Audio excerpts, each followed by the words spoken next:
Right guys, we've had quite a few questions about our awesome Seatbox corner protectors. First obvious thing, at the minute there's no others on the market other than ours, well not that anyone's copied them yet, with a countersunk flush fit. So we use these nice stainless steel countersunk fixings.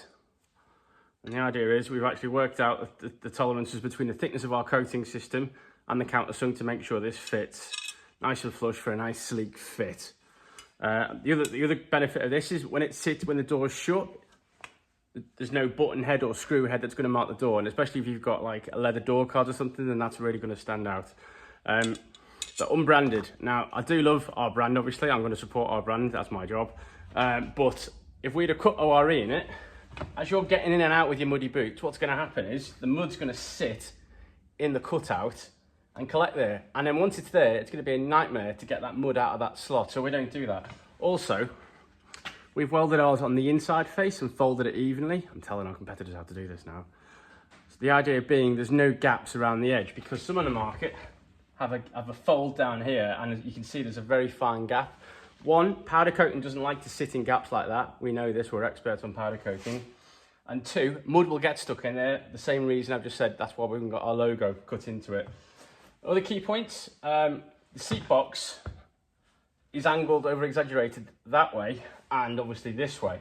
So we've cut the bottom edge, the perfect angles, so it sits in that way to match this angle, and it sits back this way to match this angle, which means it sits perfectly flush on this corner, flush all the way down, and this angle is horizontal with the top of the door sill, the door frame, etc. So that's why ours are pretty awesome.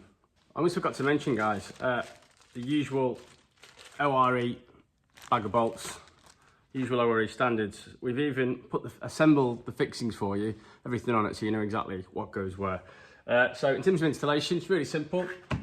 Put that where you want it, push down hard, so you're grabbing the rubber mat of the carpet, spot the holes, have a look inside the seat box to make sure you're not drilling it into anything important like the battery. Drill through and simply assemble it as per the order that they are on the stainless steel countersunk fixing.